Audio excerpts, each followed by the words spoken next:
Manchester United Football Club was first known as Newton Heath. The club owed its existence to the toil of railway workers in the late 1870s. In the first 60 years of the club's existence, the team was just another club with minimal national following or support. In those years, nobody outside of Lancashire or Manchester knew or cared about the club. But things changed dramatically when Matt Busby arrived.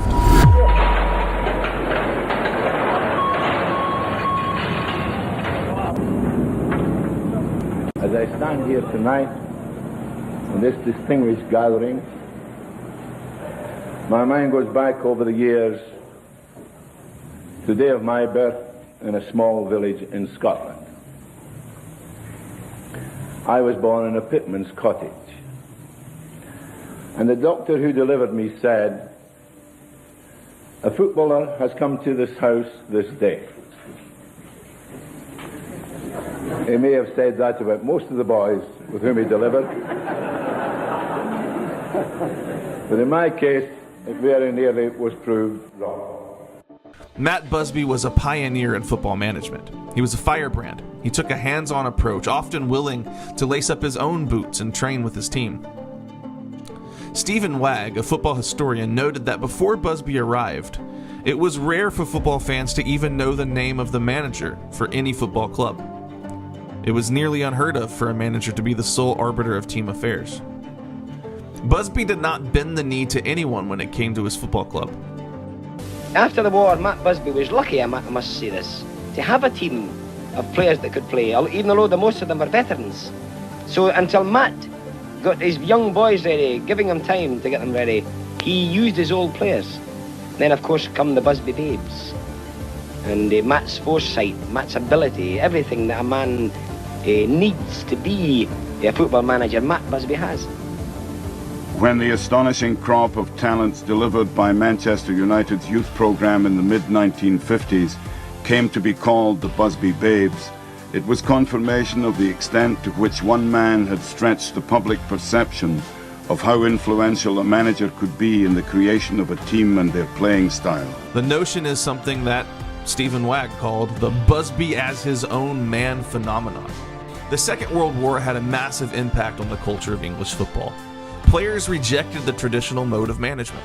They did not want to play for stodgy managers who strode about wearing hats and overcoats, unbothered by the social lives of the players. Interacting with players only in the dressing room to offer advice would not work anymore, and Busby shattered that mold. At the time, there were maximum wage restrictions for English players.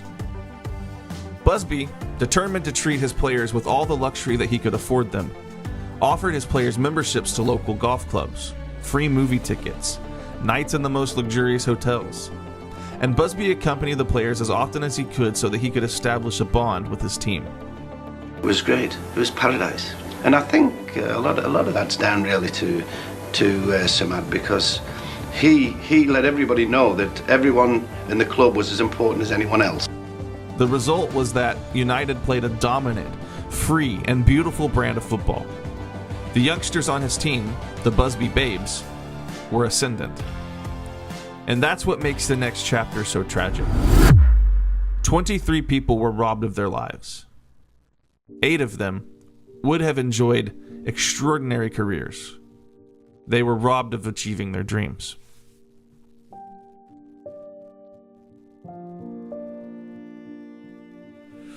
In 1958, Matt Busby was at war with the English Football League.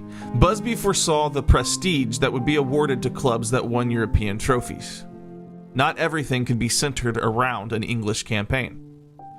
The league threatened Busby with a points deduction if he failed to have his team return from Yugoslavia in time to play a match that was previously scheduled. Busby responded to that threat by putting the club on a private charter flight in order to return in time for kickoff. The result was disastrous. After 2 failed attempts at takeoff, the pilots attempted a third attempt in the middle of a heavy snowstorm. The captain was advised to abandon the flight due to the unfavorable weather conditions and the unpredictable nature of the aircraft instruments in those conditions.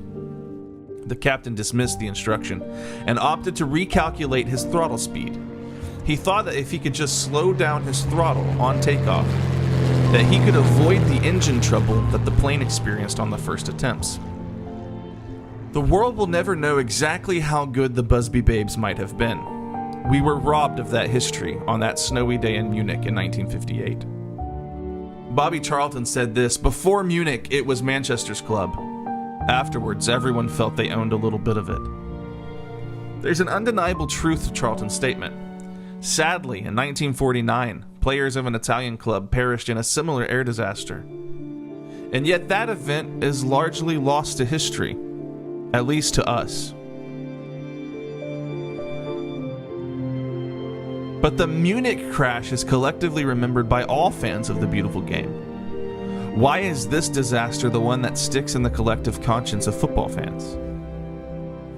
I believe the answer is found in the resolve of the Manchester United Football Club.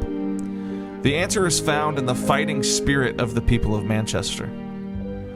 In the 2011 film United, Jimmy Murphy, beautifully portrayed by David Tennant, captured my thesis for the entire video essay when he said, "Grief is all we have, and it must drive us forward." The reason football fans resonate with the story of the Busby Babes is because we all hope to respond to suffering with even a modicum of the resilience that these lads had. We hope to handle grief with poise, elegance, and dignity like Bobby Charlton.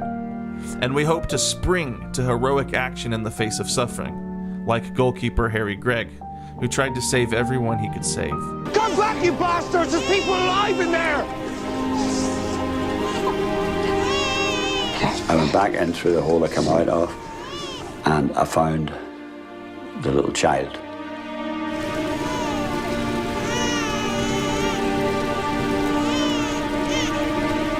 Went round the other side and found Matt Busby, the boss.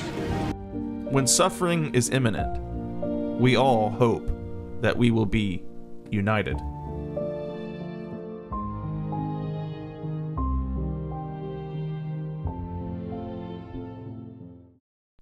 So while I was doing the research for this video, I decided to watch the movie United from 2011 starring David Tennant as Jimmy Murphy.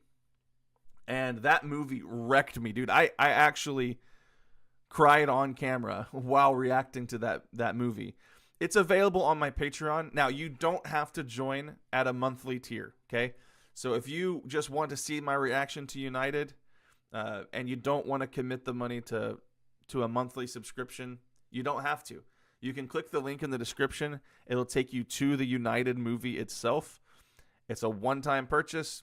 Supports the channel, helps me out, helps me grow my channel and continue to do this. I really, really appreciate it if you're able to do it. But also, you don't have to make that commitment of a monthly subscription, because I know everyone's got too many subscriptions right now. I get it.